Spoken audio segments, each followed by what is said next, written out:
오늘은 형철이와 어색하지 않게 네. 단 둘이 이렇게 마주보면서 벌써부터 어색해.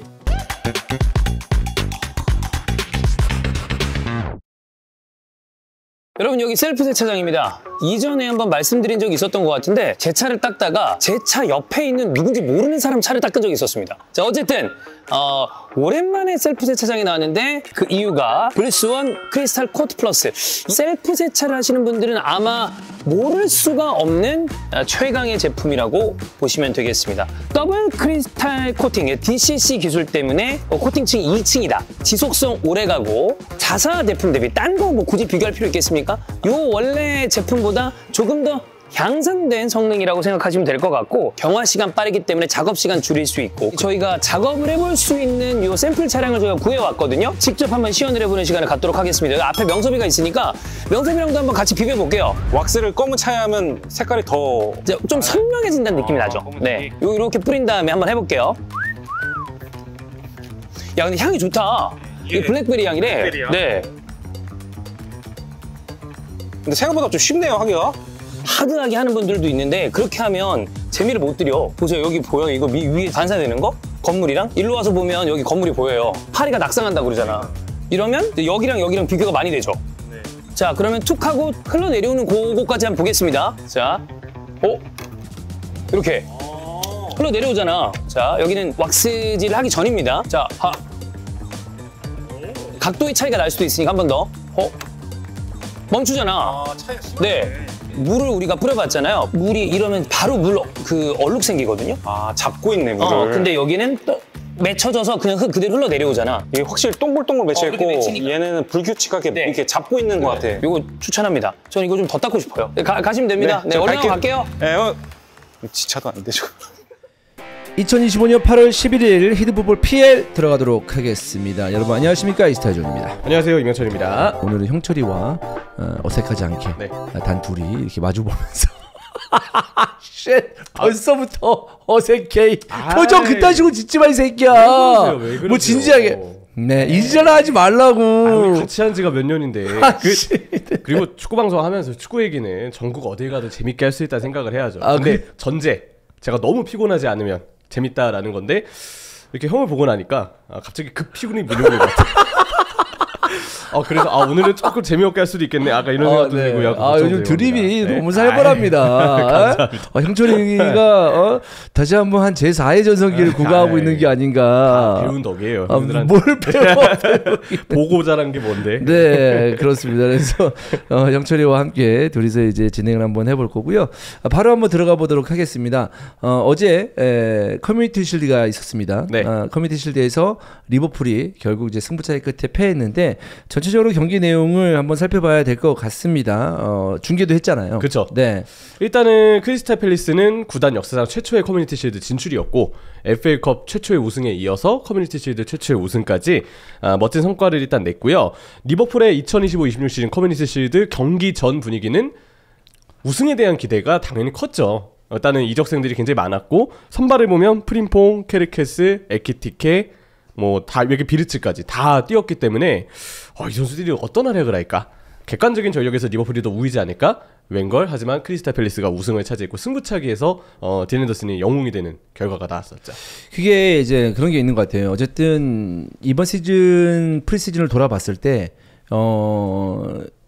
리버풀의 행보가 엄청났단 말이에요. 일단은 비르츠로 포문을 열었고, 에키티케까지 또 영입을 하면서, 물론 이제 다시 보완해야 될 선수들, 그러니까 영입해야 될 선수들이 있다라는 얘기가 아직까지 들려오고는 있습니다만은, 전체적으로 봤을 때 기존의 리그 우승을 한 팀이 거기에 더 풍성하게 스쿼드를 꾸렸기 때문에 기대를 굉장히 많이 했습니다. 그리고 그 기대만큼 전반전에 새롭게 영입된 선수들의 조합으로 득점까지 해서, 와, 역시 예상한 대로 조홀라 세구나, 이런 생각을 했었거든요. 초반에 진짜 재밌었어요. 네. 크리스탈 팰리스도 잘했고 리버풀도 잘했어요. 각자가 생각한 걸 다 다르게 구현을 했기 때문에 굉장히 재밌었고, 전반전 경기력은 그래서 중후반까지는 전 진짜 인상 깊게 봤거든요. 비르츠가 풀어주고, 에키티케가 드리블로 흔들고, 케리케스도 공간 움직임 좋았고, 프림퐁의 전진도 빨랐고, 이적생들이 너무 이 4명이 다 개인 능력을 보여주니까 팀의 클래스를 이렇게 올릴 수 있구나. 좀 그걸 새삼 많이 느꼈습니다.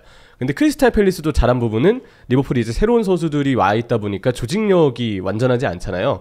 특히 그런 부분에서는 수비 라인을 잡는 부분이나 특히 압박 과정에서 제가 볼 때 리버풀이 좀 부족함을 많이 드러냈다고 생각을 해요. 풀백이 다 전진을 하고 그러다 보니까 아래로 내려오는 과정이 지난 시즌과는 당연히 더 다를 수밖에 없는데 그런 과정에서 상대에 대한 압박이 일정하지 않다 보니까 오히려 좀 역습을 내주게 되는 상황들이 많았고 그걸 크리스탈 팰리스가 전반에 정말 기가 막히게 파고든 거죠. 그래서 경기가 리버풀이 나름 괜찮은 내용을 보여줬지만 팰리스도 자신들이 잘할 수 있는 역습을 제대로 꺼내면서 특히 오른쪽에 무뉴스가 진짜 활발히 뛰었거든요. 그러면서 경기는 전반전엔 정말 재밌었다 라는 생각이 일단 들었고 후반이 분위기가 완전히 달라졌어요. 결국 리버풀의 이제 3선 흐라벤베르와 맥칼리스터가 둘 다 선발이 아니었기 때문에 존스와 소보슬라이의 3선은 압박이나 수비 보호에 있어서 언제든 불안한 상황이 나올 수 있다는 게 그 경기에서 나왔다는 생각이 들고 후반 초반에 한 5분에서 10분 정도는 리버풀이 공격을 좀 하다가 이후에 그 3선의 압박을 받고 나서부터 아예 고전을 했고 결국은 그 흐름 자체를 팰리스에게 내주다가 따라잡히는 상황까지 이어졌죠. 사실 이제 비르치 얘기를 좀 더 해보고 싶은데 센스가 확실히 있구나. 그리고 이제 팀에 엄청난 도움이 될 것이다. 라는 것을 느낄 수가 있는 경기 내용이었습니다. 근데 이제 흐라벤베르가 그 아내의 여자친구의 출산으로 인해서 뛸 수가 없는 상황이었었고 맥알리스터도 100%의 핏이 아니었었고 확실히 후방에서 좀 지켜주는 선수가 있어야지만 비르치도 좀 더 자유롭겠구나라는 생각이 들었고 중원에 비르치가 있다고 한들 학포의 움직임 좀 아쉬웠고요. 그쵸. 살라가 조용해지니까 에키티케가 득점은 했지만 역부족이구나. 좀 더 이제 후반전에 상대를 괴롭혔더라면은 워낙 개인 능력이 출중하기 때문에 리버풀이 어쩌면 추가골을 넣으면서 쉽게 이길 수도 있는 상황을 만들 수 있었을 텐데 볼을 오랫동안 점유하는 가운데에서 과연 포인트가 있는 움직임을 다른 윙어들이 보여줬느냐라고 봤을 때 그런 부분은 찾아볼 수가 없었습니다. 그렇죠. 비르츠는 제가 볼 때 역시 시간이 지나면 지날수록 많이 내려왔거든요. 그게 결국은 존스랑 소보슬라이 쪽에서의 볼 배급이나 빌드업이 원활하지 않았기 때문에 그리고 비르츠가 처음에는 왼쪽 위주로 연계를 참여하면서 공격을 잘 이끌었는데 시간이 지날수록 오른쪽 빌드업이 안 되니까 비르츠가 계속 오른쪽 아래로 내려와서 빌드업을 하는 모습들이 그려졌습니다. 이거는 흐라벤베르와 맥칼리스터의 부재가 당연히 컸다고 봐야 되고 혹은 풀백이 바뀌었잖아요. 프림퐁은 빌드업에 관여되는 스타일은 아니에요. 전진을 많이 하다 보니까 오른쪽에서 볼을 뿌려줄 선수가 없어서 비르츠가 계속 희생이 되는 그림까지 전 나왔다고 생각을 하거든요. 그러니까 결국 그런 문제들 때문에 비르츠가 시간이 지날수록 공격보다는 좀 아래에서 구진들을 하는 빌드업을 좀 도와줘야 되는 상황인 강제될 수밖에 없었다고 생각을 하고요. 살라가 프림퐁에게 공간을 만들려고 본인이 중앙으로 들어온 것까지는 좋았는데 그 이후 상황에서는 확실히 부진했습니다. 근데 프리시즌 때 이전 몇 경기들을 보면 그렇다고 살라가 폼이 나빴냐? 그러진 않았거든요. 그리고 프림퐁과의 호흡도 아틀레티카고의 그 평가전 프리시즌을 보면 아무리 프리시즌이라고 해도 전술적으로 괜찮은 그 호흡이 맞춰지는 장면들이 있었어요. 그래서 살라가 혹시 컨디션 문제인가? 왜 오늘만 이렇게 부진하지? 이런 생각이 들었는데 기록이 흥미로운 게 하나 있더라고요. 살라가 결승전 12경기에서 2골과 하나의 도움만 그동안 리버풀에서 기록을 했대요. 이 2골 중에 하나는 페널티킥이었고요. 12경기 중 단 2경기에서만 득점. 그러니까 살라라는 선수의 네임밸류 치고는 결승은 상당히 좀 활약이 아쉬웠던 거죠. 물론 커뮤니티 실드는 단판이라고 하지만 트로피가 걸려있는 경기이기 때문에 그 자체로 부담이 좀 있을 텐데 뭔가 살라가 좀 부담이 있는 뭔가 중요한 게 걸려있는 경기에서 특히 결승에서 뭐 더비 매치나 빅 경기에서 리그에서는 꽤 잘하잖아요. 근데 이상하리 많지 결승에서는 뭔가 이 징크스가 모하메드 살라에게 좀 따라오는 그런 느낌을 받습니다. 그래서 결국 승부차기 가는데 야 승부차기 딘 앤더슨 그렇게 막아버리면 어떤 팀이 와도 못 이깁니다. 모자가 뭐가 있다니까요, 진짜. 모자 때문인가? 햇빛 차단을 하면서도 뭔가 자신감도 더 붙는 것 같고. 이렇게 해서 공만 보나? 난 공만 봐. 선수 눈빛도 보지 않아. 막 이러면서. 그리고 그 중계화면에 잡혔잖아요. 물병에다가 선수들 페널티킥 그 방향 다 적어놓은 거. 물론 알리송도 아마 준비를 했을 거예요. 그치. 화면에 보였냐 안 보이냐 차이였을 거라 생각하는데 근데 어쨌든 화면에 보인 이상 야 딘 앤더슨이 진짜 많이 준비하는구나. 그리고 딘 앤더슨이 그때 잘한 건 뭐냐면 특히나 맥알리스터 막았을 때 있잖아요. 맥알리스터가 되게 나쁘게 찬 건 아니거든. 네. 오른쪽 하단으로 찬 거.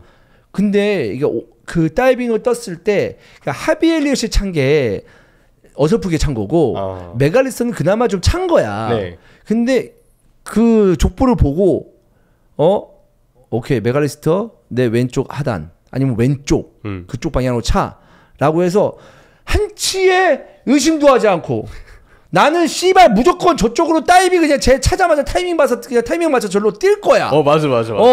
먼저 글로 가던데. 그냥 저쪽에 그냥 내 대가리를 꼬라 박을 거야. 라는 식으로 다이빙 떠서 막는 그 모습을 봤을 때 이거는 딘 앤더슨 승리다.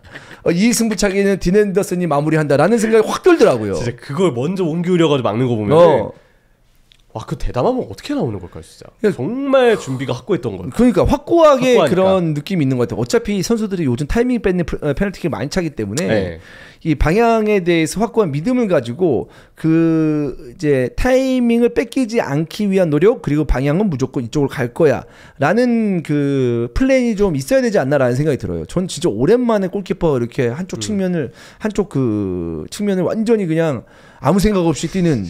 과감하게 뛰는 모습을 봐서 골키퍼가 막는 장면을 보고 통쾌함을 느꼈던 네, 그런 장면이었습니다. FA컵 결승 때는 또 맨체스터 시티를 상대로 했때 페널티킥을 선방을 해서 그래서 이제 또 결승 그랬지 맞아 기여를 했고 물론 그 경기는 사실 그 밖에서 공 건드린 것 때문에 이거 퇴장 아니냐에 대해서 뭔가 논란이 있긴 했었어요. 핸더슨이. 근데 뭐 그것과는 좀 별개로 FA컵 결승, 커뮤니티 실드 결승 페널티킥이나 승부차기에서 다 지금 엄청난 존재감이라서 웸블리에서 모자 쓴 딘 앤더슨 이거 막을 수 없다.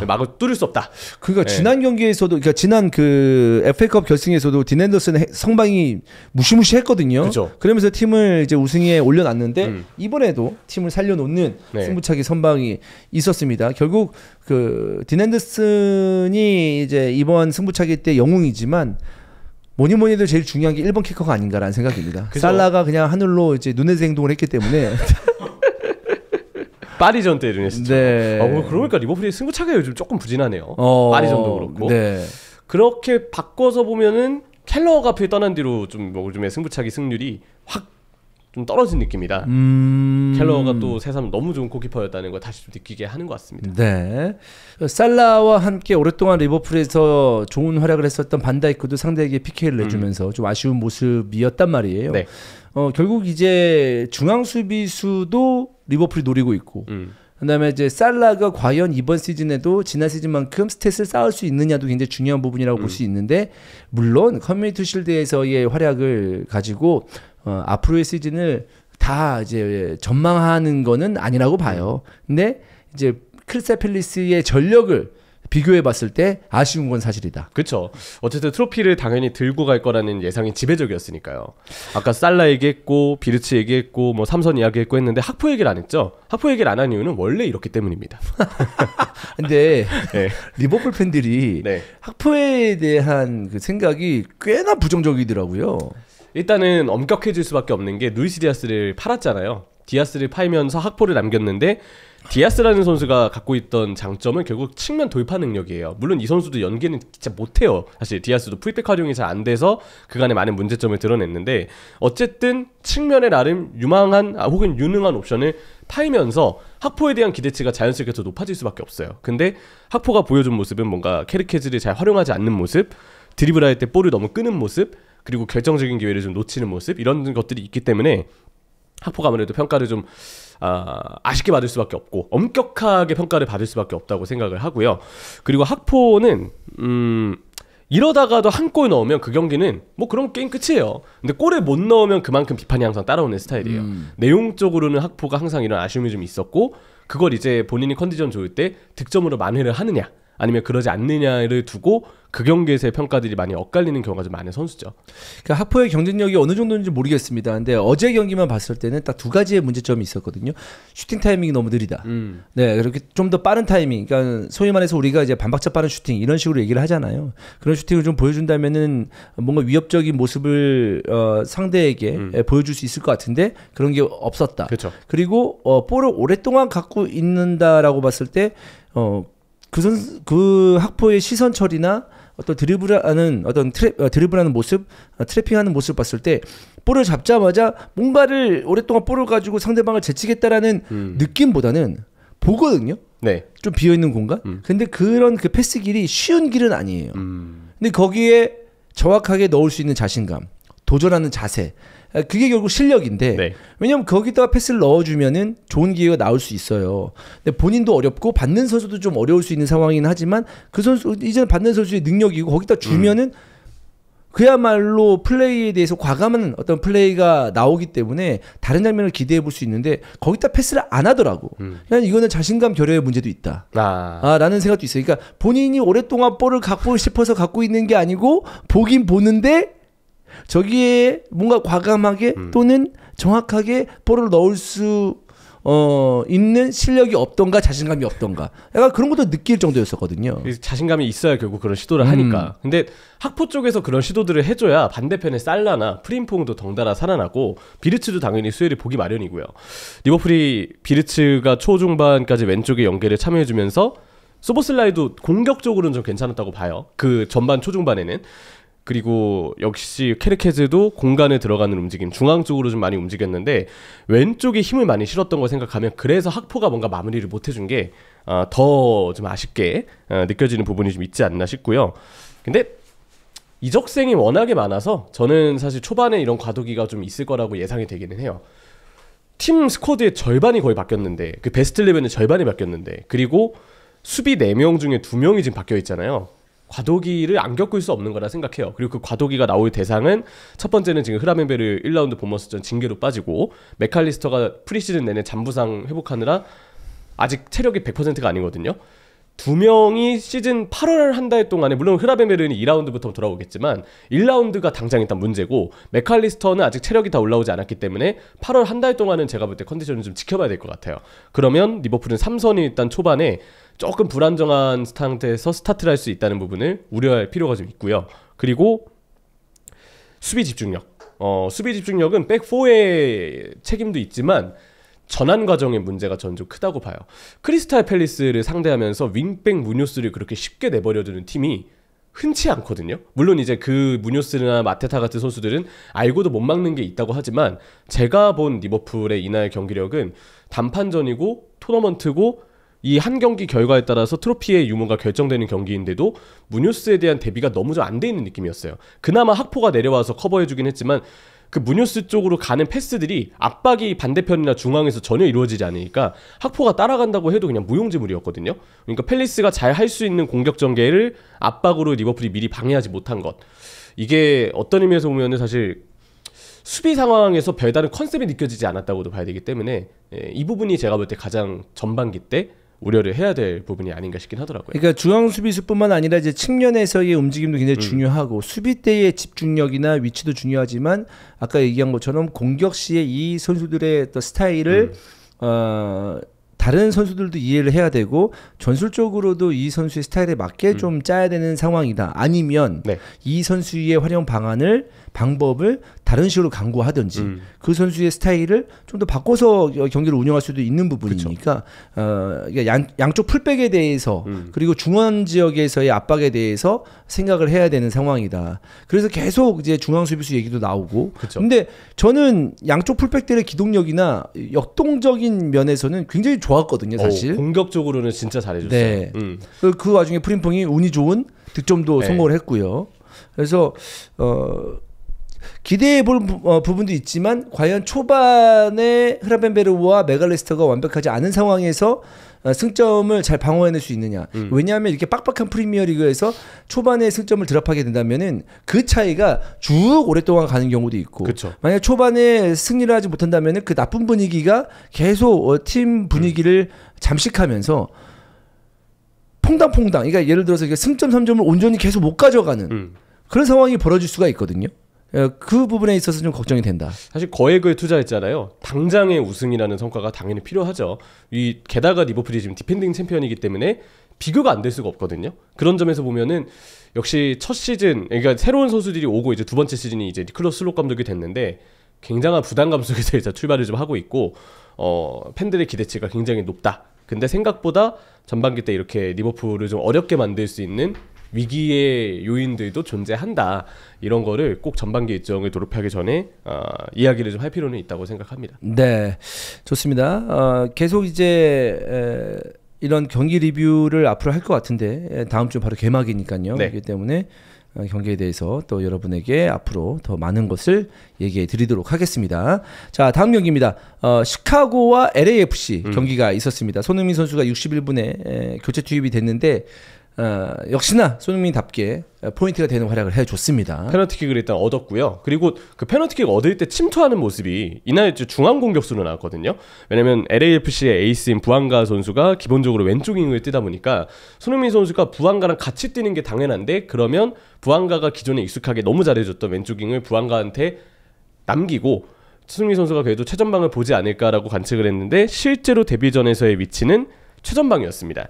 근데 그 페널티 박스 안에서 페널티킥 얻을 때 손흥민 선수 침투 보면 그냥 딱 손흥민 선수가 잘하던 그 장기, 오프더 움직임, 침투 거기서 이미 상대 수비 타이밍을 다 뺏고 들어가더라고요. 네. 그래서 그런 장점들이 LAFC에 가자마자 나왔다라는 부분은 너무 좀 긍정적인 내용이 아니었나 생각을 하고요. 부앙가도 좌측에서 뛰고 손흥민 선수도 톱에 있지만 당연히 측면으로 빠질 때 좀 왼쪽 위주로 움직이는데 아직은 동선이 좀 겹치긴 했지만 이거는 뭐 아직 호흡을 맞춘 시간이 얼마 되지 않았던 걸 생각하면 충분히 있을 수 있는 일이다. 오히려 그러면서 우리 경기를 거듭하면서 두 선수의 호흡은 앞으로 더 살아날 텐데 굉장히 파괴적인 조합이 되지 않을까라는 기대도 좀 생겼던 것 같습니다. 그러니까 손흥민 선수가 페널티킥을 얻어내는 장면을 봤을 때 그렇게 이제 빠르게 질주하면서 뭔가 슈팅을 때리거나 기회를 창출하는 능력을 우리가 그동안 많이 봤는데 또 최근에는 많이 볼 수 없었던 장면이었었거든요. 손흥민 선수 개인의 컨디션 문제도 있었고, 근데 전술적인 뭐 이유도 있었고. 네, 근데 이번에 그런 장면을 보니까 굉장히 반가웠고 교체 투입돼서 조용히 그냥 그 경기가 끝나는 경우도 있는데 손흥민 선수 들어와서 뭔가 경기 분위기가 바뀌는 모습. 물론 손흥민 선수가 들어오고 나서 실점을 했기 때문에 좀 아쉽긴 하지만 바로 PK를 얻어내면서 동점골을 만들어냈다. 그 부분에 있어서 많은 팬들이 기대를 많이 하고 있고 또. 국내에서도 그냥 PL 무대에서 벗어나서 미국 무대로 넘어갔는데 아무래도 관심이 적을 수도 있잖아요. 근데 손흥민 선수의 이런 짧은 시간 동안 활약 때문에 뭐 입중계 다른 채널에서 입중계나 어떤 그 끝나고 나서의 영상을 찾아보는 횟수에서 관심도가 아직 떨어지지 않았다. 역시 손흥민이다. 어디 무대에 있던 그런 생각이 들었는데 그래서 이제 저희도 이번 주 일요일 날 경기가 있는데 입중계를 합니다. 이스타TV에서. 네, 아마 저 혼자 이스타TV에서 제가 할 것 같은데 손흥민 선수를 또 응원하면서 중계를 하도록 하겠고요. 일단은 손흥민 선수 바라보는 입장에서는 심심할 일은 없을 것 같아요. 진짜 경기 저도 클립을 보니까 그냥 뭐 시간마다 손흥민 선수를 잡아주더라고요. 입장할 때 잡아주고 트레이닝할 때 잡아주고 벤치에서 잡아주고 몸 풀 때 잡아주고 그러다 하프타임 때 또 잡아주고 하프타임 때 손흥민 선수가 사실 전반에 나오지 않았는데도 불구하고 화면에 담긴 건 되게 큰 의미가 있다고 생각을 하는데 이게 또 LAFC 홈이 아니고 원정이었거든요. 시카고 원정이었어요. 근데 그런데도 손흥민 선수가 얼마나 그 스타성이 좋으면 그냥 가자마자 미국 현지에서는 관심이 다 따라오고 있습니다. 네, 그러니까 뭐 한국 팬들도 많았던 것 같고요. 아무래도 이제 미국 전역에 교민들 내지는 뭐 유학생 분들이 많으니까 관심을 많이 주는 것 같고요. 그리고 거기서 조금 한 서너 시간 멀어도 가더라고요. 차 타고 간다고 그러니까요. 하더라고요. 네. 네. 근데 문제는 이제 그거죠. 손흥민 선수도 원정 거리가 엄청나다라는. 그렇죠. 야, 거의 비행기를 주마다 타야 되는 일정인 것 같더라고요. 보면서 야, 이거 그 축구보다 경기가 많은 스포츠들 있잖아요. 미국에서 막 야구라든지 농구라든지. 그쪽은 경기가 그렇게 많은데 도대체 이동을 어떻게 하는 거지? 뭐 이런 좀 궁금증이 생길 정도로 기존의 MLS 선수들은 이걸 어떻게 다 견뎠지? 싶을 정도로 비행기를 진짜 많이 타겠더라고요. 네. 이게 아무리 전용기가 있다고 해도 비행 피로가 그렇다고 해서 아예 다 없는 건 아니잖아요. 그렇죠. 특히 게다가 이제 손흥민 선수가 어쨌든 이제 베테랑 반열에 오는 나이인데 야 이거 되게 좀 피곤할 수 있는 일정이겠는데 그런 생각이 좀 많이 들었던 것 같긴 합니다. 그렇습니다. 근데 손흥민 선수 그 유니폼에 네. 이 데뷔라는 이 패치가 붙여 있더라고요. 네. 근데 이거에 대해서 저도 좀 궁금해가지고 진짜 저게 뭐 데뷔라는 무슨 그 뭐 스폰서가 아니고 진짜 데뷔인가? 진짜 데뷔했기 때문에 저걸 딱지를 붙여놓는 건가라고 했는데 진짜 그 딱지더라고. 예. 네. 근데 그거를 데뷔하는 선수들한테는 그걸 붙여놓는데요. 붙여놓고 나중에 그걸 떼서 카드를 만든대. 아 진짜요? 예, 그 무슨 카드인지 알죠? 알죠, 알죠. 뭐 요즘에 K리그도 파니니 카드 있는 것처럼. 그것처럼. 어. 그런 의미가 있잖아요, 사실. 아, 그렇죠. 네. 근데 이게 보면은 그 패치를 되게 요즘 다양하게 활용하는 사례들이 느는 것 같아요. 우리나라만 해도 이달에 선수 받은 선수는 유니폼에 패치가 붙잖아요. 근데 전 그거 되게 좋은 시도다 생각하거든요. 약간 그 선수 유니폼 좀 구매하게 되는 의욕도 더 생기고 관련해서 굿즈도 더 뽑을 수 있고 뭔가 그 선수한테 특별함을 많이 안겨주는데 이건 또 되게 이례적인 것 같아요. 네. 데뷔한 선수에게 아예 데뷔 이거를 딱 붙여줘서 그렇습니다. 야 그럼 리버풀로 따지면 비르츠 데뷔, 저기 그렇지. 켈케스 데뷔, 그렇지. 프림퐁 데뷔. 그거 만약에 패치 데뷔해서 딱 붙여놓은 다음에 팔면은 아우 돈이 되잖아요. 돈 되죠 충분히. 네. 네, 저도 비드해보겠죠. 나 다른 분들이 더 세지겠지만. 네. 잽도 안 되겠죠. 잽도 안 되겠죠. 네. 왜냐면 그 해외에서 엄청 많이 욕심내죠. 딴 사람들이 이제 한 뭐 10억에 주고 산다. 너는 거의 100원 수준이겠지. 전 그냥 눈치 값만 올리고 빠지는 네, 그런 느낌으로. 네. 어쨌든 이거 되게 좋은 시도인 것 같고요. 제가 이거 찾아보니까 MLS 360이라는 그 리뷰 프로그램이 있대요. 근데 손흥민 선수의 데뷔에 대해서 패널들이 했던 이야기는 일단 부안가와 아직 동선은 겹치지만 충분히 두 선수의 앞으로의 플레이가 많이 기대가 된다. 기대감을 좀 많이 드러냈고 손흥민 선수가 4번의 기회를 만들었대요. 그러면서 30분 동안 지루가 6개월 동안 했던 것보다 많은 걸 해냈다라는 굉장히 인상적인 평가가 있습니다. 그거는 약간 미국식 조크가 아닐까. 미국식 까내림. 까내림. 예. 네. 고도의 까내림. 돌려가기죠. 네, 돌려가기. 지루는 제가 볼 때는 지루가 못했다기보다 팀 전술이 너무 안 맞는 그런 좀 상황이지 않았나 싶고 이번 경기도 손흥민 LAFC가 자기 진영에 머물다가 빠른 전환으로 이제 역습을 좀 많이 보여줬는데 이런 축구는 오히려 손흥민 선수한테 적합합니다. 그래서 손흥민 선수는 경기 중에도 화면에 자주 나오기 때문에 그걸로도 이미 일단 보는 재미가 있는데 역습을 펼칠 때 손흥민 선수 또 잘하잖아요. 네. 팀 전술이 뭔가 잘 세팅이 되어 있다? 그런 느낌도 좀 많이 주는 것 같습니다. 역습했을 때 손흥민 선수가 중원지역에서 볼 잡고 앞쪽에서 뛰어들어간 선수가 적절하게 있다면 그렇잖아요. 그러니까 손흥민 선수 이제 나이를 먹을수록 패스에 대해서도 우리가 많이 향상됐구나라는 것을 알 수가 있었잖아요. 그쵸. 그런 부분에 있어서도 팀에게 큰 도움이 될 것 같고 어쨌든 이 팀에서 공격적인 어떤 그 선수를 봤을 때 부안가의 중심으로 움직였기 때문에 아마 손흥민도 그 부분에 대해서 인지를 하고 있을 거고 또 손흥민이 어쩌면 30대가 지나고 나선 뭔가 이제 말미를 잘 보내려고 떠난 거잖아요. 근데 그런 위치적인 문제 때문에 트러블을 일으킬 거라고는 생각이 안 듭니다, 사실. 그런 얘기 많이 하지 않나요? 우리 베테랑들이 이제 시간이 지날수록 내가 어릴 때 안 보였던 게 보인다. 저희가 볼 때 그런 부분이 시야나 동료의 어떤 위치에 대한 판단이나 필요할 때 동료를 위해서 팀을 위해서 좀 양보를 해주는 그런 부분에서 저는 경험이 가져다주는 게 굉장히 크다고 좀 생각을 하는데 네. 손흥민 선수는 이 부분에서는 뭐 그냥 그라운드 전체가 보일 정도의 경험이 많으니까 그리고 끝나고 보면은 부안가 선수하고 사이가 되게 좋아 보여요. 인터뷰 중에 부안가가 아예 난입을 했대요. 그래서 아예 친분을 또 가시했다고 하는데 손부조합이라는 별명이 벌써 이제 국내에서는 붙었고 이 부안가 선수 국적이 가봉이거든요. 네. 네, 가봉맨입니다. 오바메양 이후에 가장 유명한 국내에서 가장 유명한 가나 선수가 네. 태어날지도 모르겠구나. 가봉 선수가. 네. 저 가나라고 했죠. 네, 가봉 선수가. 가봉 선수가. 네, 오바메양도 네. 가봉이잖아요. 네, 맞습니다. 네, 가봉 선수가 나올 줄 모르겠다라는 그쵸. 생각이 들거든요. 우리에서 아직 가봉 그 국기 있나요? 어디 있겠지. 있을 것 같은데 그때 네. 종윤이 형이 우리나라 사실상 가봉 국기 유일하게 구한 건물이다 회사다 이렇게 말씀 많이 하셨는데 나중에 부안가가 잘하면 혹시도 모르죠. 진짜 가봉맨의 캐릭터가 더 확실하게 씌워질지도. 네, 그렇습니다. 자, 근데 이 LAFC의 감독 이야기도 좀 해야 될 것 같은데 네. 지금 감독이 체른돌로 감독인데 포스테코글루 감독이 부임할 수도 있다 이런 얘기가 나왔어요. 왜냐면 실제로 얘기가 나올 법한 게 체른돌로 감독은 이번 시즌이 끝나면 일찍이 이야기를 했어요. 이번 시즌이 끝나면 팀을 떠날 것이다.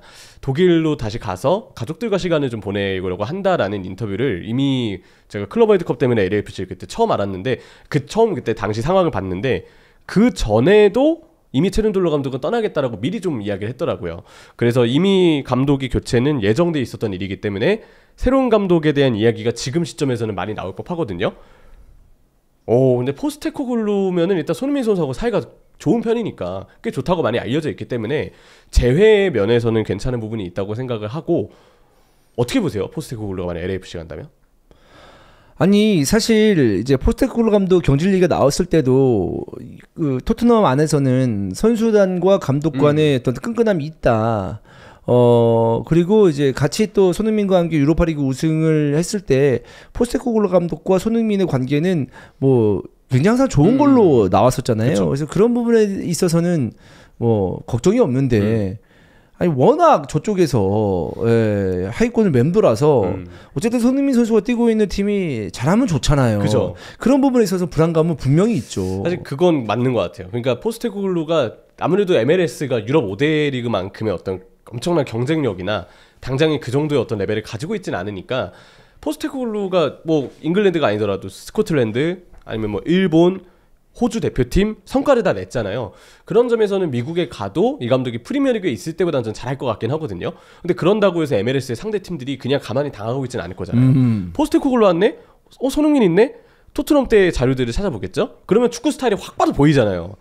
준비할 겁니다 분명히. 그러니까 지금 포스테코글루 감독의 능력을 뭐 이제 폄하하는 건 아닙니다만은 그 전에 커리어를 봤을 때 팀들이 워낙 강팀이었잖아요. 그렇잖아요. 그렇기 그쵸. 때문에 감독의 능력도 덩달아서 이제 평가도 올라간 그런 상황이라고 볼 수 있겠지만 또 LAFC도 그런 상황도 아니고, 예, 그래서 걱정이 되긴 합니다. 그러니까 이거는 어쩔 수 없는 이미지인 것 같아요. 그러니까 예. 감독으로 봤을 때 이 포스테코글루가 이미지가 많이 소비된 감독, 굳이 좀 쉽게 표현을 하면 많은 특징이 드러난 감독이라고 이제 생각을 하기 때문에 MLS 상대팀 감독들이 가만히 당하고 있지는 않을 것이다. 근데 한편으로 그런 생각도 들어요. 그 동료였던 지금 손흥민 선수 동료의 홀링스헤드가 이런 인터뷰를 했는데 지정 선수라고 하죠. 이 지정 선수에 속해 있는 선수는 MLS 구단의 셀러리 캡에 적용이 안 됩니다. 네. 손흥민 선수는 지금 지정 선수 자격으로 계약을 했고 뭐 DP 선수라고도 많이 이야기를 해요. 근데 많은 DP 선수들은 준비되면 뛴다.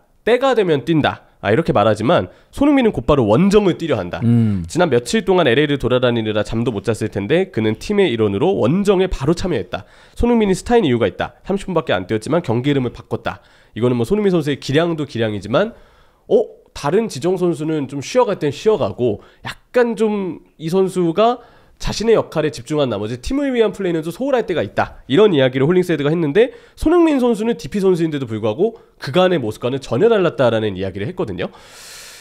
근데 이걸 바꿔 이야기하면 다른 MLS 구단의 DP 선수나 혹은 다른 선수들의 경우는 자칫 이런 집중력 문제가 나올 수 있고 그러면 포스테코글루가 유럽에 있을 때보다는 상대 팀들의 도전을 좀 덜 받을 수도 있을까? 이런 생각도 좀 들긴 하는 것 같아요. 저는 오히려 포스테코글루 감독 스타일이 MLS에 맞지 않을까라는 생각이거든요.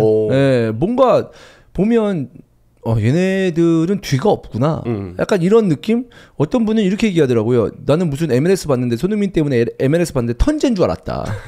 한 번 공격하고 한 번 공격하고 한 번 공격하고 재밌더라. 저도 MLS를 자주 본 건 아니고 클럽 월드컵 때문에 그냥 정말 몇몇 경기만 봤는데 제가 찾았던 조사 자료들도 약간 본능에 좀 더 가까운 축구를 한다는 이야기들을 하더라고요. 약간 남미의 영향권도 받았다는 서술도 있고요.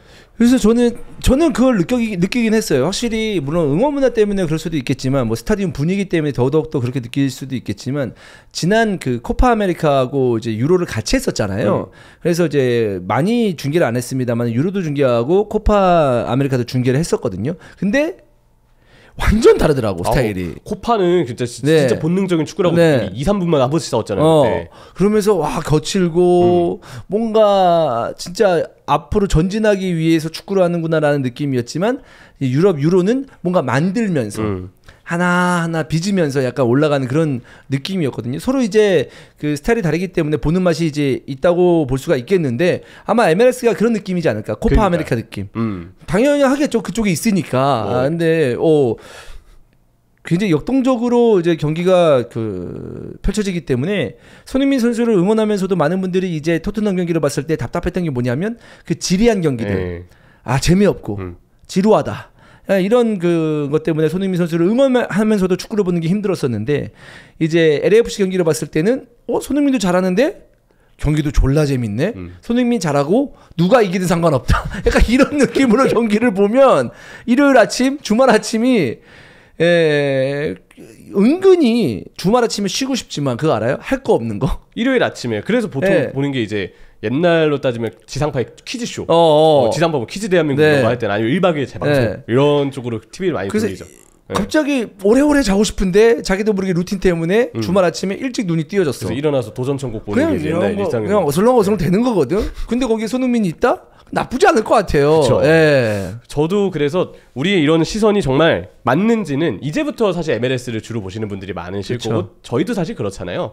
진짜 MLS가 우리가 생각하는 이미지대로 뭔가 좀 본능적인 축구를 하는지 서로 턴제처럼 공격에 왔다 갔다 하는지 근데 그동안 들려왔던 이야기들이나 일부 자료들을 봤을 때는 실제로 그런 축구를 할 가능성이 높아서 유럽의 뭐 5대 리그와 비교했을 때는 MLS에게 그 정도의 강도를 기대하진 않잖아요. 그런 걸 봤을 때 전 그냥 결론부터 얘기하면 포스테코글루가 가면 재미있을 것 같고 꽤 잘할 수도 있지 않을까라는 기대감도 좀 생기긴 하는 것 같습니다. 네. 몇몇 우려는 있겠죠. 상대 팀들이 다 가만히 당하겠냐. 그래도 MLS도 경쟁력이 있는 리그인데 포스테코글루 스타일 당연히 다 간파하지라고 생각할 수도 있지만 그냥 지금까지의 어떤 상황으로 보면은 어쨌든 포스테코글루도 보여준 게 있는 감독이고 유럽이 아니기 때문에 그것도 유럽 이제 최상단에 있는 리그는 아니기 때문에 여전히 보여줄 뭔가 무기의 여지는 남아있지 않을까 네. 생각을 좀 합니다. 제가 이제 어쨌든 이번 주부터 손흥민 선수의 경기를 중계한다고 했는데 저는 이제 다음 주 히드풋볼부터는 난 이제 MLS 전문가로 네 이제 또 활동할 예정입니다. 영어로 이제 인사하시고 네. 영어 얘기는 하지 말아주세요. 네 알겠습니다. 네 알겠습니다. 자 이렇게 경기 얘기를 마무리 짓고요. 이적 이야기 해보도록 하겠습니다. 이삭 어떻게 될까요? 남을 것 같아요? 어떻게 될 것 같아요? 저는 뉴캐슬이 어떤 판단을 하기에 따라 달린 것 같은데 지금으로서는 당연히 아니요 커뮤니티 실드를 준우승이 있기 때문에 저는 이제 높다라고 그냥 얘기하겠습니다. 이적 가능성 높다. 예, 리버풀이 더욱더 네. 이제 간절해질 것이다. 많이 간절해질 거라고 생각하고 더 있어야 돼. 우리 공격 이거 좀 밋밋한데 야 네. 이삭 있어야 되겠다 이거. 야 뭐 에키티게 골 넣고 뭐 좋은 활약 했지만 이거 좌우에서 뭐가 또 포인트 되는 선수 없으면은 이거 답답한데 이러면서 야 이삭 데리고 와 무조건 데리고 와 약간 이런 느낌이 든다 이거잖아요. 그렇죠. 반다이크가 또 인터뷰를 했더라고요. 우리가 이제 디아스와 누네스가 나갔기 때문에 새로운 공격수가 필요하다. 이 내용이 이제 정말 이삭에 대한 영입을 의미하는지는 사실 알 수 없죠. 근데 어쨌든 공격수가 필요하다는 코멘트까지 주장의 입에서 나왔다는 거는 가볍게 보일 만한 상황은 좀 아니라고 했다 생각이 들고요. 제가 조금 이적 가능성에 대해서 그래도 좀 열어두고 있는 건 이 인터뷰 때문인데 에디아우 감독이 이삭 마음 바꿀 수 있냐? 그렇게 쉬운 일이었으면 진작에 했지. 아하. 예, 이삭의 이적을 허용하는 건 내 권한 받기다. 나는 모른다라고 얘기했는데 하우가 전한 그 스탠스 상황으로 보면 이삭이 여전히 리버풀 이적을 좀 많이 열망해서 아직 뉴캐슬의 어떤 프로젝트에 참여하려는 그냥 올 시즌에 참여하려는 움직임이 없는 것 같아요. 왜냐하면 감독 입장에서는 여기서 더 이상 할 게 없어요. 그러면 이상한테 직접 대면하면서 야 나마라 해야 되는데 그러면 둘이 사이만 나빠지는 거거든. 그렇죠. 당연히 이제 대리인을 통해서 이제 소통을 해야 되고 남느냐 안 남느냐. 그러니까 에디아오는 이삭 남겨야 된다. 이삭은 떠나고 싶다. 그럼 그 가운데서 이제 구단이 결정할 문제라고 생각이 들거든요. 와가지고 이삭이 남았다라고 봤을 때는 감독이 이 선수에게 다시 한번 동기부여를 시키고 제대로 뛸 수 있게끔 만드는 건 감독 역할이고 일단 그 자리에 앉혀놓는 거는 감독의 역할은 아니에요. 그렇죠. 여기 앉았을 때 그라운드에 이제 훈련장에 왔을 때의 그 이제 그 다음부터가 감독의 이제 역할이라고 볼 수가 있거든요. 그렇기 때문에 이거는 구단의 결정을 따라야 되지만 에디어는 안 보내고 싶죠 당연히. 그렇죠. 근데 어쩔 수 없이 이 자식이 간다 그러면은 돈 받고 팔고 그러면 구단에 얘기는 해야죠. 아니 구단이 해야죠. 새로운 선수를 빨리 영입을 해야 된다. 라는 건데 이거 지금 이 상황에서 이렇게 질질 끌리면 정말 그러니까 첫 번째 계약 기간이 남았는데 저렇게 떠난다고 징징대면은 선수 문제인 건 맞아요. 맞아요. 저도 그냥 솔직하게 얘기해서 이삭이 지금 이렇게 하는 행동이 되게 안 좋게 보이거든요. 그렇죠. 사실. 팬 입장에서 마찬가지. 근데 우리가 이런 상황은 예견했잖아요. 이런 상황을 처음 보는 것도 아니고. 그다음에 두 번째 중요한 건 이 선수가 돌아온다고 하더라도 이렇게 질질 끌려서 돌아오잖아요. 그럼 팀 분위기 또 엉망되고 아까 얘기한 것처럼 에디아우가 이 선수에 대해서 동기부여를 다시 이제 끌어올리는 데 있어서 어려움도 있고. 그러니까 이거 이렇게 질질 끌리면 다 안 좋습니다. 그렇죠. 네, 어떤 식으로든 결정을 빨리 해야 돼요. 근데 너무 질질 끌렸어요, 여태까지. 이삭 본인도 저는 그냥 이게 그 아무리 구단이 자신에게 재계약 제안을 해줄 거다라는 약속을 이행하지 않았다고 해도 사실 이게 그때 뉴캐슬의 상황을 보면 폴 미첼이 왔을 때 이미 PSR의 압박이 너무 심해서 폴 미첼은 그거를 수습하는 게 역할이었고 그러니까 선뜻 이삭에 대해서 전 관계자들이 그 공동구단주가 재계약 제안을 했대. 그래 해줄게 할 수 있는 상황이 전 아니었다고 봐요. 그래서 전 이거는 미첼이 엄청 큰 잘못을 했다라기보다는 뉴캐슬 구단도 상황을 보면 어째 방도가 없었다라고 생각을 하고 이삭도 뭐 어쨌든 뛰는 소속된 선수 입장에서 그걸 모두 다 이해할 의무는 없겠죠. 이해해줄 넘어갈 그런 의무가 있는 건 아니지만 근데 제가 개인적으로 좀 가장 아쉽게 느끼는 거는 이렇게 팀을 떠나고 싶어 했으면 좀 일찍이 얘기를 하지. 그래야지 뉴캐슬도 대체자를 마련하고 새 시즌을 준비할 수 있는 텀이 생기는 건데 너무 이제 시즌 개막이 거의 얼마 안 남은 상황, 한국 오기 얼마 안 남은 상황에서 갑자기 그 프리시즌 일정 돌입하자마자 이삭이 자세가 이렇게 바뀌어버린 거잖아요. 이게 저는 근데 아무리 리버풀로 이 선수가 올 수 있다 어떤가 한데 지금의 뉴캐슬에서 보이고 있는 이 행동은 리버풀이 건드렸잖아 가만히 있는 선수. 죄송합니다. 네. 사실 아니, 저는 그냥 소식만 봤는데 제가 지시한 건 아니기 때문에. 한국 가서 네. 한국 K 이삭 토스트랑 그 K 컬처 네. 한번 느껴볼 거라고 생각하는데 갑자기 리버풀이 이삭 리버풀로 오지 않겠 네. 나한테 리버풀이 약간 이러면서 마음이 이거 뜬 거 아니에요? 그런 거 아닙니까?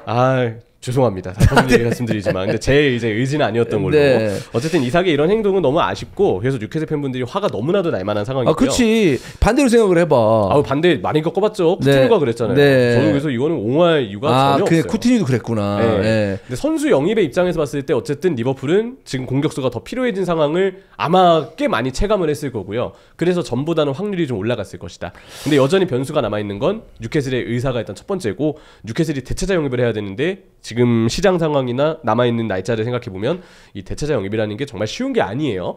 이삭 떠나면 이삭 대체자를 영입해야 되지만 칼럼 윌슨이 이미 떠나 있잖아요. 그 대체자도 원래부터 필요했었어요. 뉴캐슬은 2명이 그래서 필요할 수 있다라는 거.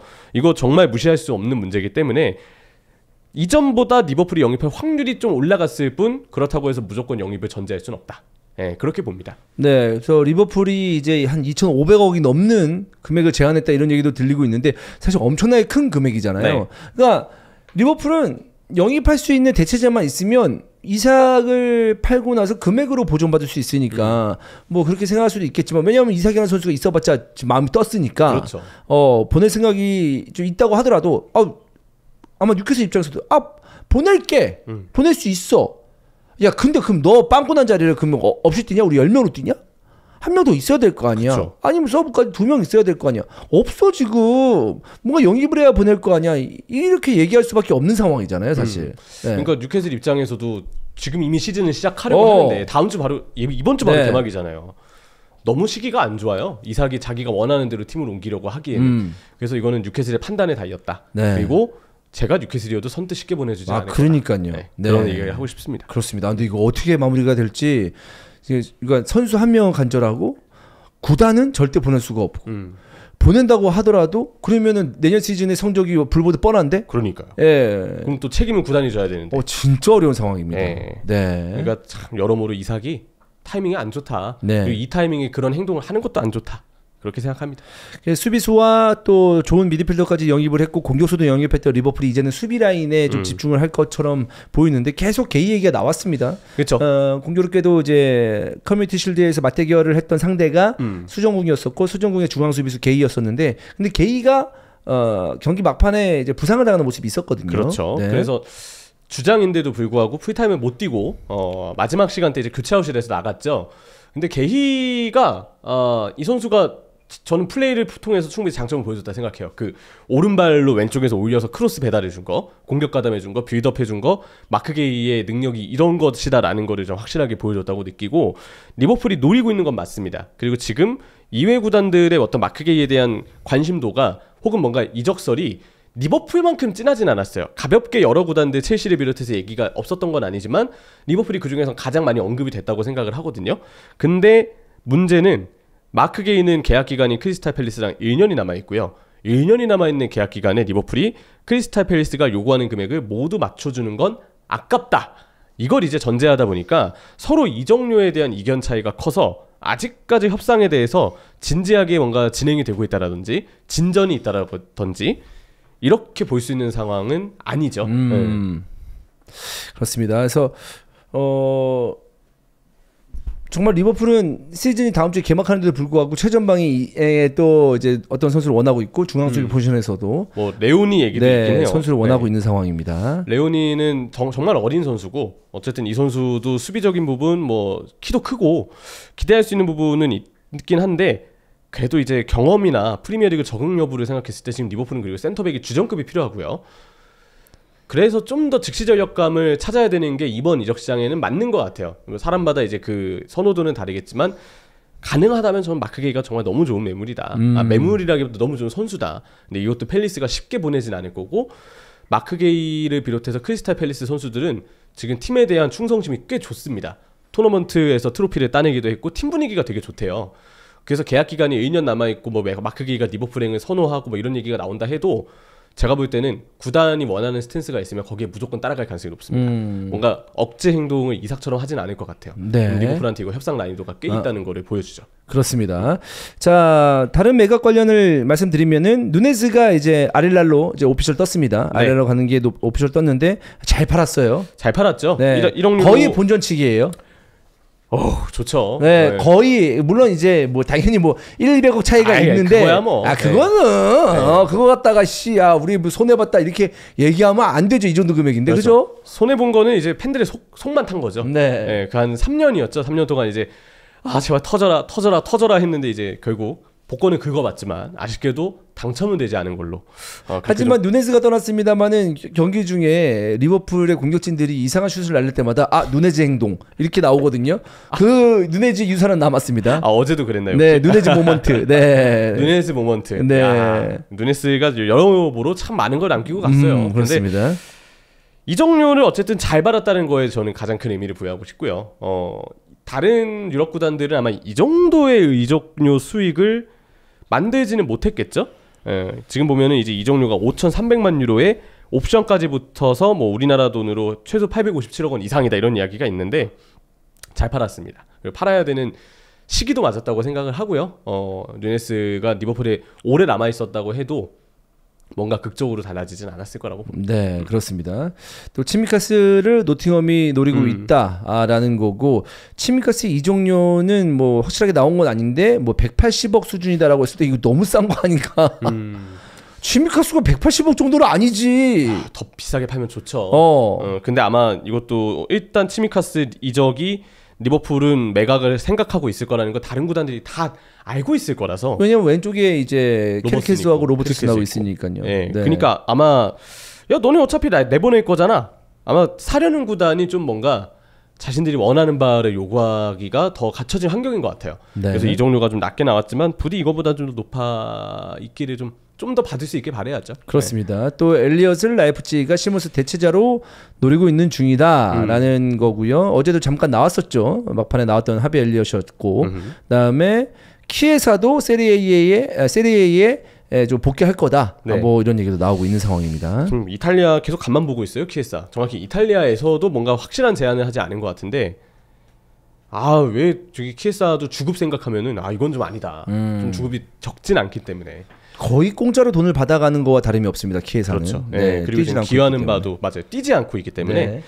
키에사, 엘리엇도 정리가 좀 필요한 상황이고 아마 남은 이적 시장 기간 동안 결론은 뭐 서지 않을까 싶습니다. 좋습니다. 첼시 이야기해 보도록 하겠습니다. 첼시가 클럽 월드컵에서 우승을 하면서 그리고 파리 생제르맹에게 압도적인 승리를 하면서 이 팀 달라졌구나. 역시 이 어린 팀이 이제 젊은 팀이 되고 정말 단단한 팀이 되는구나, 성장을 하는구나라는 걸 느낄 수가 있었는데 여전히 물론 이제 리그 전체로 봤을 때는 실점률이 높진 않습니다만은 그래도 다른 포지션에 비해서 이 수비 라인의 경험과 안정감이 너무 떨어지지 않느냐. 좀 이런 거에 대해서 이번 시즌에는 달라졌으면 좋겠다라는 평가가 있었고 그 중심에 코릴이 있었습니다. 그렇죠. 근데 코릴이 부상을 당했습니다. 게다가 어쩌면 시즌 아웃일 수 있는 돌아온다고 해도 후반기 때 핏을 찾으려면 시간이 꽤 걸릴 거예요. 걸리죠. 사실 십자인대 부상이잖아요. 근데 로드리가 지금 9월 중순까지 경기를 또 못 나올 수 있다는 얘기가 있어요. 십자인대 부상에서 회복을 해서 클럽 월드컵 때 경기를 로드리가 뛰었고 서서히 핏을 좀 끌어올리고 있었는데 아릴라전에 당한 부상이 길어지면서 결국은 또 이렇게 장기까지는 아니지만 또 짧지 않은 부상 결장 기간을 예고했는데 이 장기 부상에서 돌아온 선수가 그만큼 변수가 많다라는 거를 의미하거든요.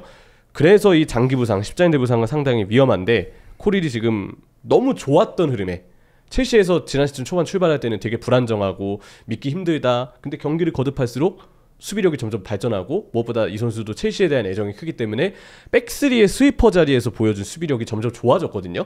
확 발전하고 있었고 내년에는 이제 월드컵도 있으니까 잉글랜드 대표팀의 일원으로서 성장하는 것까지 그 어떤 성장 곡선을 쭉 기대해 볼 수 있었는데 너무 안 좋은 너무 아쉬운 타이밍에 부상으로 일단 발목을 잡혔습니다. 네, 그러니까 수비 라인에서만 조금 더 우리가 뭔가 상위권에 있는 우승권에 근접한 팀들의 카리스마만 보여준다면은 리그 우승할 수 있다라는 생각도 할 만도 하잖아요. 그쵸. 아니 솔직히 말해서 파리 생제르맹만 그렇게 이긴 팀이 뭐가 무서워서 그렇잖아요. 예, 거기서 이제 꾸준히 장기 레이스에 돌입했을 때 지구력만 있으면 좋은데 그 지구력은 어디서 나오냐? 골키퍼가 수비에서 나오거든요. 근데 거기에서 지금 시즌 전부터 빵꾸가 났기 때문에 불안한 상황인데 그래서 지금 현재 첼시 센터백은 바디아실, 아쳔퐁, 토신, 포파나, 찰로바, 하토 이 정도로 지금 볼 수 있는 거잖아요. 그렇죠. 근데 일단은 아쳔퐁 선수야 아직은 1군에 검증된 선수는 아니기 때문에 여러 가능성을 열어두고 봐야 되겠지만 코릴이 했던 역할은 백스리 기반의 가운데 센터백이에요. 그래서 좌우의 센터백은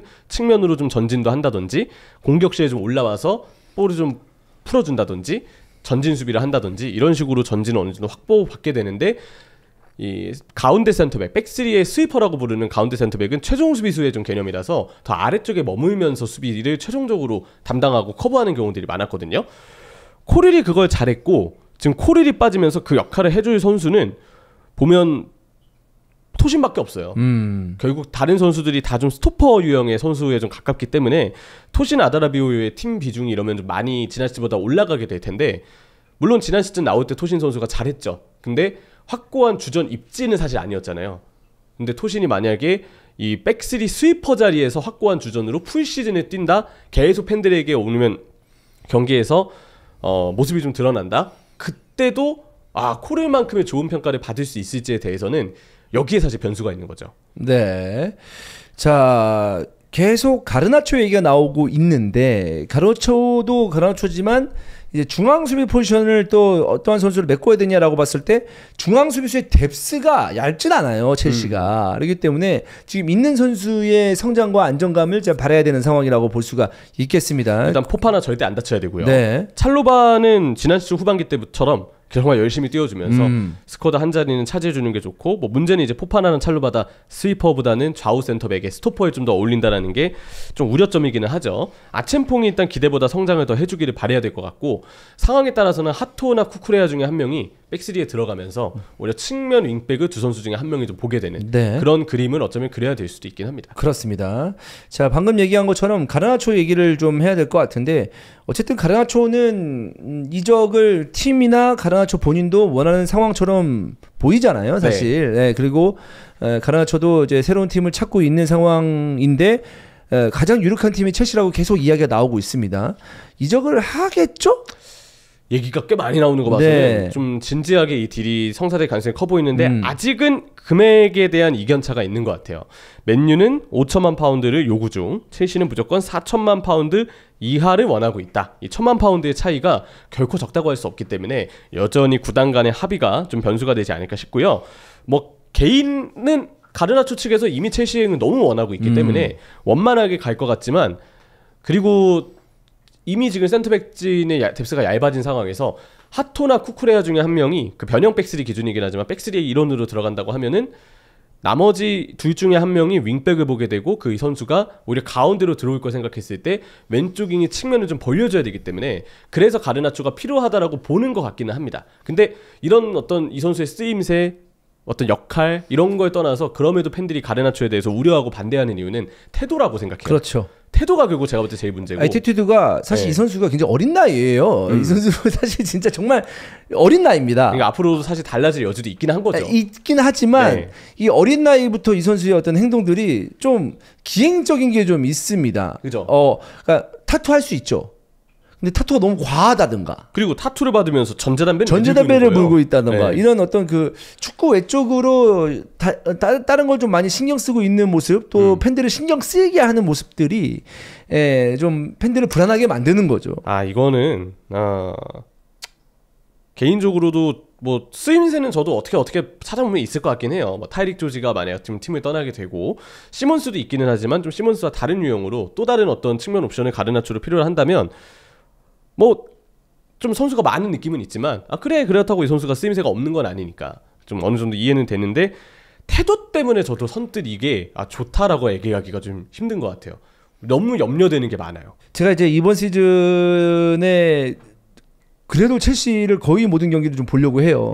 그리고 주요 경기면은 재밌어요. 잘해요. 프리시즌 보니까 잘하더라고요. 그 주요 경기면은 이스타TV에서 하더라도 첼시가 뭐 겹친 경기 있으면 이스타TV에서 채널 또 열 수 있잖아요. 네. 제가 제 스튜디오 가가지고 또 첼시 경기도 할 수 있는 부분이니까 그런 식으로 좀 더 다양하게 중계를 할 생각인데 왜냐하면 이제 저희가 이제 손흥민이 떠났으니까 어느 한 팀만 주구장창 안 파도 되는 상황이잖아요. 그죠. 그렇기 때문에 좀 더 자유로운 상황이기 때문에 그런 식으로 중계를 한번 해볼까라는 생각을 가지고 있습니다. 여러분에게 다양한 중계를 또 보여주면 좋은 거니까요. 근데 근데 그런 면에서 근데 저 첼시 유니폼까지 샀단 말이에요. 아 진짜요? 유니폼 왜 이렇게 비싸냐? 요즘 유니폼 비싸요. 난 그래서 그거 사셨어요? 크럴 우승 패치? 안 했어요. 그거 하면 더 멋있다. 그 패치 달 수도 있었는데 저는 좀 뭐랄까 이렇게 가운데 쪽에 뭔가 포인트가 되는 거 있잖아요. 왜냐면 저는 그거를 이제 밖에서도 입고 다닐 생각으로 산 건데 그게 그런 걸 별로 안 좋아해요. 차라리 사이드에 이렇게 있었으면 이 정도 있었으면은 달았을 것 같은데 뭔가 여기 표적처럼 있잖아요. 저기 아이언맨의 심장처럼. 네. 뭔가 이제 뛰는 선수들이나 경기장에서 봤을 때는 괜찮은데 길거리에 갔는데 사람들이 거기만 보고 가는 거야 이렇게. 시선이 쏠리니까. 쏠리니까. 그래가지고 그 패치는 안 달았는데 제가 이제 이전에 투어 갔었을 때 이제 그 많은 팬분들이 유니폼을 그렇게 많이 사요. 근데 저는 근데 유니폼을 한국에서도 살 수 있는데 짐덱이 여기서 왜 살까라고 했는데 이미 배송료가 3만 원이나 4만 원 하던데. 야, 그 유니폼 쪼가리 이거 한 장 오는데 그거 얼마나 무겁다고 그 배송료를 이렇게 3만 원, 4만 원이나 받아 줘먹고 지랄인가? 게다가 해마다 나오는데, 그죠? 그러니까. 그래가지고 30 얼마더라고. 그래서 이거 근데 그러면 저쪽 그 현지에 가서 사는 게 훨씬 쌀 것 같은데, 그러니까 맞대 사람들이 현지 가서 사는 게 싸드만. 오히려 이제 배송이 더 요즘 많이 나가죠. 해외 아니라 현지 가서 그런 거 있잖아. 지나간 경기들 그 용 유니폼 있잖아. 뭐 FA컵이라든지 뭐 다른 뭐 컵 경기 그때 나온 그 유니폼은 저렴하게 그래요? 파는 경우도 있어요. 예. 그래서 그런 거 사도 괜찮잖아요. 어쨌든 팀팬들은 가끔 스토어에서 세일도 할 거니까. 그러니까 세일도 하고 하니까. 그래서 그거를 생각을 못했어. 그래서 이번에 투어 갔을 때 좀 잘 쇼핑 좀 해와야 되겠다 이런 생각 들었는데 아무튼 마킹 아예 안 하시고요? 주황 페드로. 네. 가르나초는 어떻습니까? 만약 한다면. 가르나초 오히려 입중계하실 때 재밌는 캐릭터 아닌가요? 지금 찾아보니까 나 솔직히 맞아요. 그죠? 솔직히 맞는데 오히려 형의 캐릭터라면 가르나초가 간다? 좋아할 거예요. 근데 맞는데 이거는 내가 첼시 유니폼을 안 샀을 때. 안 샀을 때. 그냥 정말 마음이 동해서 첼시 유니폼 산 거거든요. 첼시 좀 응원하고 싶어가지고 응원할 맛도 날 것 같고. 근데 가르나초가 있으면 약간 짜증스러움이 좀 있지 않을까라는 생각인데. 그렇죠. 그렇게 몰입해서 보는데 내 눈에 이렇게 막 그 행동들을 하고. 근데 뭐 가르나초가 캐릭터 있게 잘만 한다면 뭐 중계하는데 또 이슈거리가 있으니까 재밌지 않을까라는 생각도 지금 해봅니다. 어린 선수니까 앞으로 달라질 가능성도 있고요. 아무튼 이제 조금 있으면 첼시 유니폼이 올 것 같은데 개막 이후에 제가 첼시 유니폼을 입고 방송에 나타나도록 하겠습니다, 여러분. 자, 다음 이야기 한번 해보겠습니다. 토트넘이 사비뉴. 그래서 저는 이 선수가 맨시티의 사비뉴인 줄 몰랐어요. 새로운 사비뉴인 줄 아셨군요. 왜냐하면 처음 딱 들었을 때 사비뉴가 겨울에 왔나요? 작년 여름이었나요? 오긴 했어요. 작년 어쨌든 1년밖에 안 됐잖아요. 그렇죠. 1년밖에 안 됐는데 사비뉴 링크? 이거는 조금 빠른 게 아닌가라는 생각이 들었거든요. 근데 이것도 보면은 맨시티가 사비뉴를 팔겠다 약간 이런 느낌보다는 토트넘의 사비뉴에게 한번 질러봤다라고 일단 좀 봐야 될 것 같고 지금 이제 토트넘이 프랭크 감독도 사비뉴 영입을 원하고 있고 토트넘이 지금 무시할 수 없는 제안을 했다라는 ITK 루머가 있습니다. 그냥 루머이기 때문에 이거는 오피셜하진 않지만 한 6천만에서 7천만 파운드 가량의 제안을 토트넘이 했다라는 ITK 이야기가 있거든요. 이게 사실이면은 이제 솔랑키 이적률을 넘어서서 클럽 레코드가 될 수도 있는 거예요. 근데 그만한 금액을 토트넘이 제안을 했다라는 사실, 이게 정말 이게 정보가 사실이라면 뭐 맨체스터 시티 입장에서도 선뜻 이 선수의 판매에 뭔가 생각하고 있었던 건 아닌 것 같고 계약 기간이 그리고 되게 많이 남아 있어요. 그치. 2029년까지 이 정도로 알고 있는데 29년까지인 선수를 급하게 팔 이유는 없는데 제한이 좀 정말 좋은 금액이 들어왔다. 그러면 이것도 혹시 모르는 거거든요. 좋은 선수고 재능이 있는 선수고 앞으로 미래가 기대가 되는 선수이긴 하나 사실 이제 한 시즌을 되돌아봤을 때는 기복 있는 플레이가 분명히 있었고 네. 팀에 도움이 됐었느냐 그건 아니었습니다. 만약에 포든이 제 컨디션이었다면 사비뉴의 출장 시간은 훨씬 더 좀 줄어들지 않았을까라는 생각이 들 정도였었거든요. 그렇죠. 물론 이제 막 이적해 왔을 때 사비뉴 모습 보고 와 드리블 잘한다. 뭔가 측면에서 뭐 획을 그을 수 있겠다라는 생각이 들었어요. 또 그런 활약을 이번 시즌에 할 수도 있고.